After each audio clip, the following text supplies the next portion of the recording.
Welcome to Matters Financial and Geopolitical from the Frontier, and thank you for stopping by. Mindspeak this Saturday, that's the day after tomorrow, Intercontinental, breakfast from 9:30. Our guest is Frank Matzert, who's the CEO of Trademark East Africa. We will serve breakfast from 9:30, and we'll start the program at 10, and we end around 12 midday. Intercontinental, free to attend forum. You're most welcome. Macro thoughts, I go back to the dollar and something I said on the 29th of September this year. The point I'm making is that the dollar has just started getting going. There will be blood in the water. There is a small window if we want to be the sharks. That window is still there. I'll put up an image of the shark in Dubai, in the Dubai Mall. Home thoughts. I thoroughly enjoyed myself at the Kenton College Carol service yesterday, singing carols with a multi-ethnic, multi-confessional group of parents and kids. And I looked around and I told Christian Turner, the High Commissioner, and he said, no, it's like a Benetton advert, and good for it. Of course, I finally sighted Hannah in the choir and started gesticulating like a madman. In the middle, it turned out, of a prayer. And afterwards, when we got home, she had a quiet word with me and informed me that whilst appreciating my enthusiasm, she would prefer it if I did not make such a spectacle. I went back to Hunter S. Thompson today.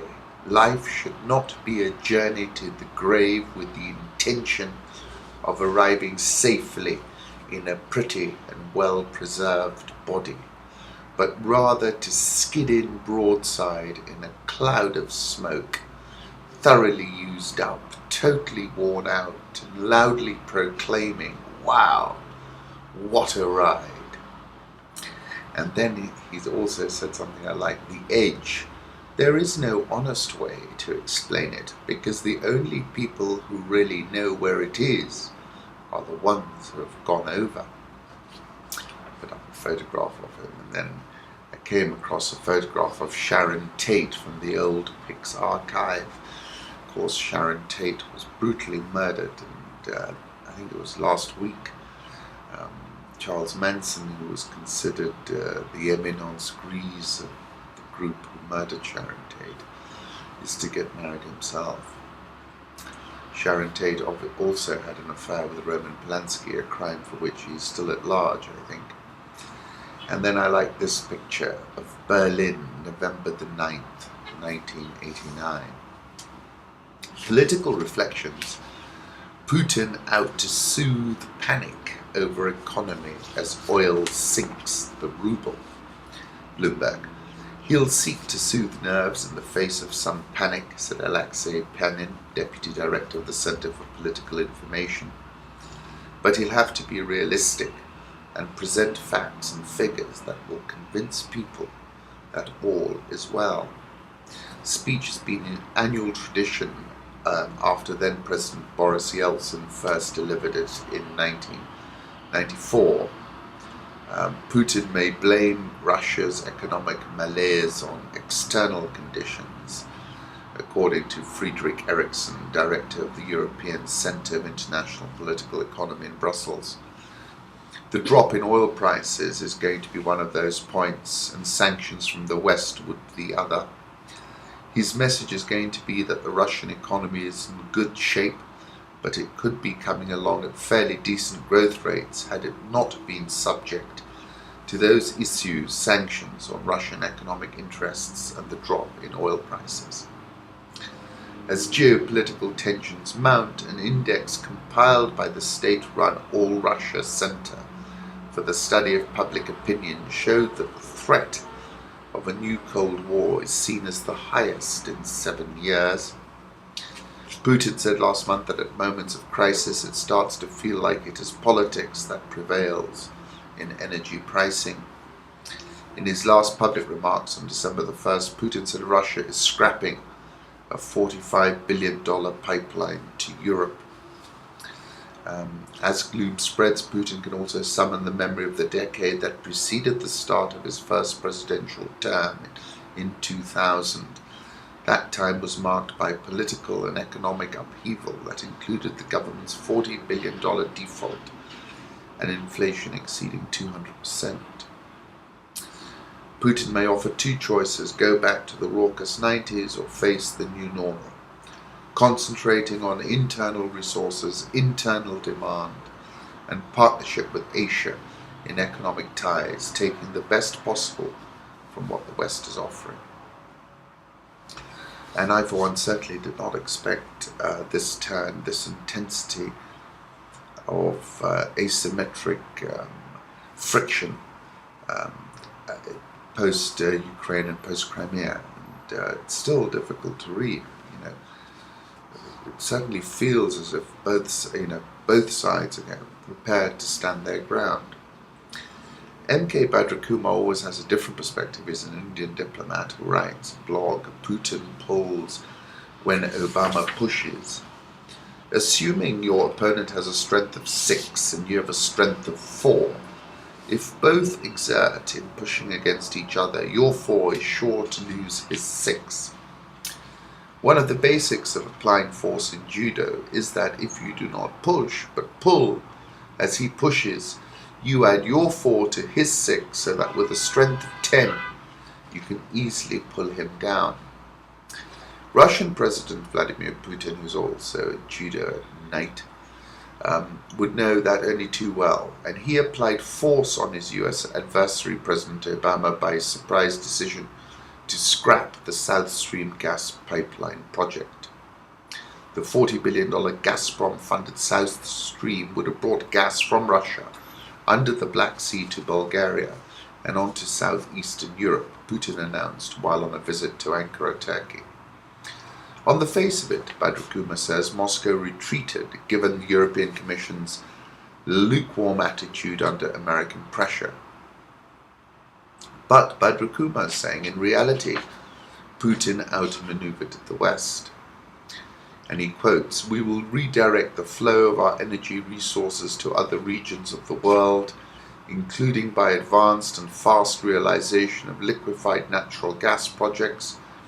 We will advance to the other markets, and Europe will not receive these volumes, at least from Russia. We think that this is not corresponding with Europe's economic interests and causes damage to our cooperation, but this is the choice of our European friends. In sum, Russia has mothballed South Stream, but it will nonetheless sell more gas to Europe via Turkey. And there's nothing the European Commission or Washington can do about it if the countries of southern Europe find it advantageous to tap into the energy hub that Russia is planning to create on Turkey's border with Greece," saying that it is surprising that Turkey is teaming up with Russia despite their differences over the Syrian conflict. And then saying the scrapping of the South Stream once again underscores that Putin is determined to diversify Russia's energy export markets. Well, he was given no choice. The Asian markets became a top priority for Russian energy exports. And I think he's taking a lot of pain right now. The Russian ruble has been crushed. The central bank has dropped $100 billion defending the currency. And in my view, it's a very 21st century shock and awe. And without even having to fire a bullet, it's currency and oil warfare. Overnight we learned armed fighters stormed a local media house in Chechnya's capital. At least 3 police officers have been killed in clashes with fighters who attacked a traffic post in the Chechen capital of Grozny and then stormed a building housing media, Russian officials said. Unconfirmed reports that the attacks were carried out by Islamist fighters. And my conclusions are that the periphery is the Chinese and the Russians' Achilles heel. I found some photographs a while back in the New Yorker. One is of Grozny in August 1995, Chechens celebrating the peace, and the other is executions in Prospect Pobedy in Grozny, November 1995. Both are very striking photographs. And I take you back to the 27th of August 2013. Now I'm referencing Chechnya, and a report that was carried among many newspapers. The one I went back to today was the Telegraph, which said leaked transcripts of a closed-door meeting between Putin and Saudi Prince Bandar shed an extraordinary light on the hard-nosed realpolitik of the two sides. Prince Bandar allegedly confronted the Kremlin with a mix of inducements and threats in a bid to break the deadlock over Syria. Let us examine how to put together a unified Russian-Saudi strategy on the subject of oil. The aim is to agree the price of oil and production quantities that keep the price stable in global markets, he said apparently at this 4-hour meeting with Mr. Putin. The details of the talks were first leaked to the Russian press. But then a Lebanese newspaper, As-Safir, said Prince Bandar pledged to safeguard Russia's naval base in Syria if the Assad regime is toppled. But he also hinted, and this is the key point, at Chechen terrorist attacks on Russia's Winter Olympics in Sochi. If there is no accord, I can give you a guarantee to protect the Winter Olympics next year. The Chechen groups that threaten the security of the Games are controlled by us. Bandar went on to say that Chechens operating in Syria were a pressure tool that could be switched on and off. These groups do not scare us. We use them in the face of the Syrian regime, but they will have no role in Syria's political future. I put up a photograph of them, and then I saw a tweet by NATO. Russia claims NATO promised not to expand east. Never happened. More Russia myths, says NATO. That is obviously a key sticking point for Vladimir Putin. President Assad gave a very interesting interview to Paris Match. He was asked, are the coalition strikes helping you? He said, you can't end terrorism with aerial strikes. Troops on the ground that know the land and can react are essential. That is why there haven't been any tangible results in the 2 months of strikes led by the coalition. It isn't true that the strikes are helpful. They would of course have helped had they been serious and efficient. We are running the ground battles against Daesh, and we have noticed no change, especially with Turkey providing direct support to these regions. Are you afraid to suffer the same demise as Saddam Hussein or Muammar Gaddafi? Assad says the captain doesn't think about death or life. He thinks about saving his ship. If he thinks about sinking, everyone will die. I am doing my best to save the country, but I would like to emphasize one thing. My goal has never been to remain president, neither before, during, or after the crisis.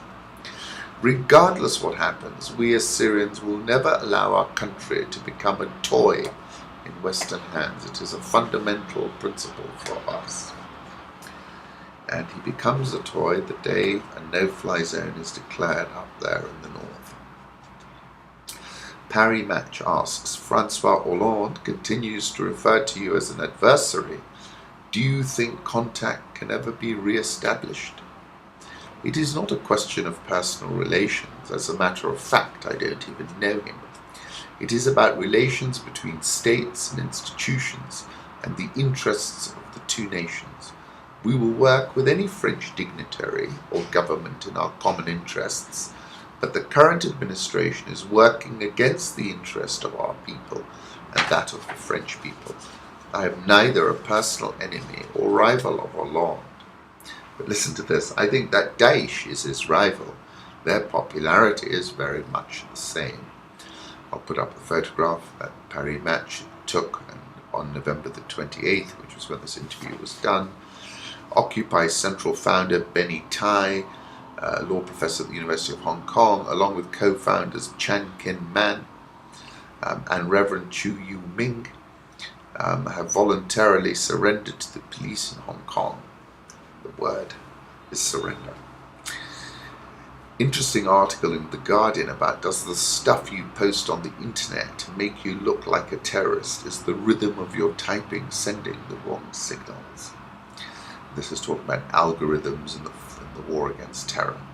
Then I like this photograph of Indian Navy Marine commandos taking part in a rescue demonstration during a rehearsal for forthcoming Navy Day celebrations. Currency markets, euro 123.06, that's broken down through that key congestion level. The dollar appreciated to 123.01, which was the strongest since August 2012. Dollar index 88.97, Japanese yen 119.90. The dollar got within 0.1% of 120. Swissy, which is a July 07 high for the dollar, Swissy 0.9778, pound 156.84, Aussie 0.8370, this is a 4-year low. India rupee 61.949, South Korean won 11.1530, Rial 255.23, Egyptian pound 714.86, South African rand 1121.05. The yen has slumped 3.8% in the past month, euro down 0.1%, dollar has strengthened at 2.1%. Dollar index, I'll put up a 3-month chart, my target is 100 at some point in 2015. The Bloomberg Dollar Spot Index has increased 9.4% this year, heading for the best annual gain since Bloomberg started compiling the data in 2004 for that index. Euro dollar 123.06, my target is 1. Back to the oil markets, as I said, this plan to undercut oil was exquisitely constructed and executed. The Russian ruble has been crushed. The central bank has dropped $100 billion defending the currency. And I said this is a very 21st century shock and awe, and a bullet has not even been fired. Crude oil $67.92. My target remains $60 and then $50. Oil market analysts, this is a headline in Bloomberg, are debating if oil will fall to $50. In North Dakota, prices are already there. Crude sold at the wellhead in the Bakken Shale region in North Dakota fell to $49.69 a barrel on November the 28th, according to the marketing arm of Plains All American. That's down 47% from the year's peak in June and 29% less than the $70.15 paid for Brent, the global benchmark. Gold was 1207.30 and it bounced back with some vigor. I think you've got to keep an eye on that. ABC tweeted mystery surrounds NASA's secret mission in Africa and posted this photograph of one of their planes, the USS planes, and it turns out to be in Djibouti, spotted in an American military airstrip in Eastern Africa a few weeks ago. I really can't give you any of the details. The airplane was there, you see it in the picture, but I really can't tell you what it was for. This was Camp Lemonnier W-857 aircraft. Apparently does a lot of work with a variety of different customers, from the government, from industry, from academia. Anybody who needs to fly something high. Ethiopia is eyeing a 10-year bond debut at 6.75% as early as today. Interestingly, to borrow equivalent money for Russia is 6%. Africa CEO Forum tweeted, have a look at Africa's biggest partners, trade, ODA, FDI. It makes interesting reading. President Mugabe has accused a woman in his party of a plot to unseat him and work with the opposition in a coalition government. Mujuru, a battle-hardened guerrilla nicknamed Spillblood, has faced accusations from Mugabe's wife Grace and state media of corruption and plotting to kill Mugabe, in what everyone admits is a smear campaign to end her immediate political career. We are experiencing it for the first time in ZANU-PF, and for that matter it's a woman who is saying, I want to take over that seat, Mugabe said. We know the discussions that have been done. Oh, we will link up with the MDC in America and Britain, we'll pour lots of money. You know that simplistic thinking, Mugabe added.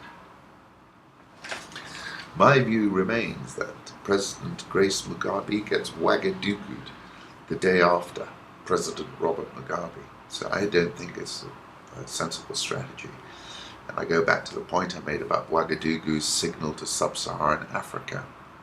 And I said the preeminent point to note is that protests in Burkina Faso achieved escape velocity. Overthrowing incumbents is all about acceleration, momentum, and speed. And I was talking about the demographic dividend turning out into a demographic terminator. Nestle, interesting article in Bloomberg, seeing unrest adding to pressures on the West Africa business. Talking about inflation, currency slippage. Interesting article, worth having a look. South African all-share bounced 0.54%. It's up 7.78% in 2014. Goldman is urging South African action on self-inflicted wounds. This is Colin Coleman, who's a partner whom I met at Johann's actually a few weeks ago in Nairobi. Labour conflicts, energy supply disruptions, poor governance in the public sector are the key wounds that could be remedied. The lower middle class has suffered a credit crunch. The unemployed have less hope and opportunities. Labour unions are at war with each other, he said. Coleman's comments in South Africa's second largest city echo remarks by Johan Rupert, who berated the government for failing to address corruption and electricity blackouts in a speech on November 25. I'll put up a photograph of the sunset in Johannesburg taken at 7:16 p.m. on the 1st of November. Dollar rand 11.22. My target is 12 next year. Egyptian pound 7.15.18, where it's been for a long time. Egyptian stock market up 1.28% yesterday, up 37.186% year to date. Nigeria's foreign reserves fell to a 6-month low of $36.7 billion. Naira has fallen 11.3% against the dollar this year, but firmed almost 4% on the previous day after the central bank intervened yesterday. But it's clearly not sustainable. Nigerian all shares at a 20-month low and is down 19.535% this year.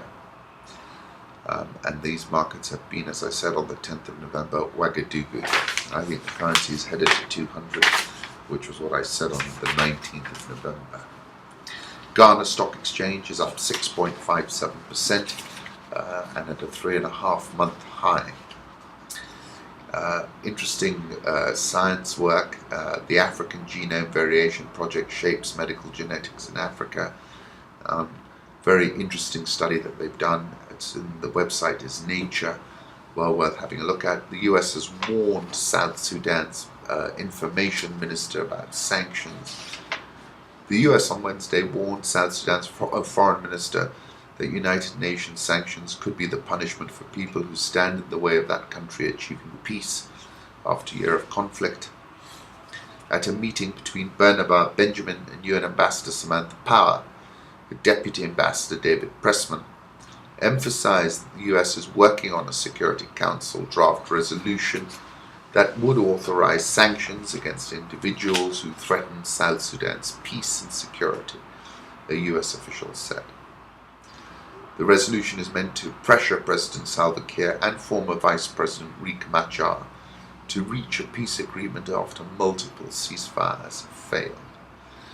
Fighting between their supporters has killed thousands in the oil-rich East African country. And it is very sad, isn't it? There was so much optimism. And but I think, I speak to a number of the different groups. There are 3 groups: Salva, Garang's widow, and then Riek Machar. And it's how these 3 are reconfigured. And there is progress in that respect.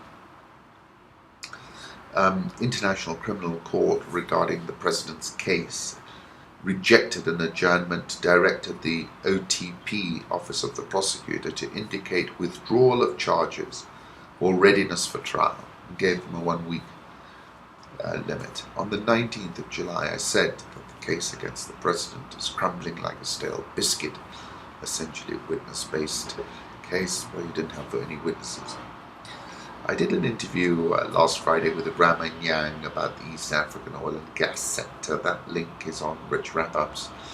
And we covered many things, but I was also talking about the fact that I think a lot of the oil in Kenya will be mothballed.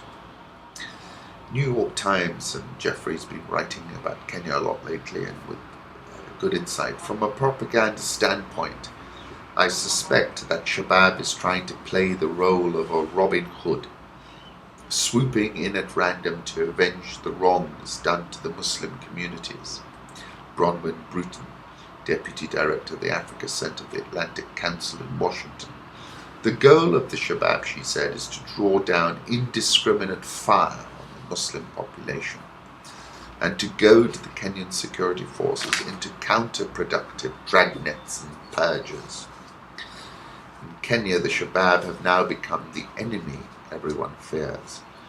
The Star has written an interesting article, Kenya senior police ferried guns to Peketoni. This is the IPOA report. A senior anti-terrorism police unit officer at the coast helped al-Shabaab terrorists smuggle the weapons from Somalia that were used in the Peketoni massacre. The Independent Policing Oversight Authority report on the June attack has revealed. Despite receiving reports on the activities of the ATPU officer and the impending Peketoni attack, police failed to act and instead engaged in apportioning blame. Police officers on the ground received the intelligence and even held a meeting in Peketoni, but never bothered to conduct an operation to seize the weapons which were to be later used in the June 16 night attack, in which over 67 people were killed. Both the civilian leadership and the senior police officers reported deep-rooted differences between each other. This information was further corroborated by senior police officers who described the bad blood among the county leadership. The IPO report says there was a breakdown in the command structure during the Peketoni attack response because senior commanders on the ground could not directly issue operational orders to administration police officers and specialized units such as the GSU, because these squads have to obtain approval from the national headquarters before embarking on any operations. The report reveals that the operations to pursue the attackers appeared to be disjointed, with the AP Rapid Deployment Unit based at its Kunumbi base, which is about 16 kilometers from Peketoni, arriving 8 hours later, while GSU, were 30 kilometers away, arrived first at 3:30 after the firing had stopped.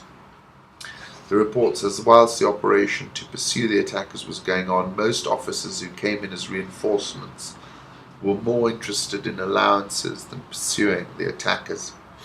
The police station was understaffed, lacked communication equipment, vehicles and guns to effectively repulse the attackers.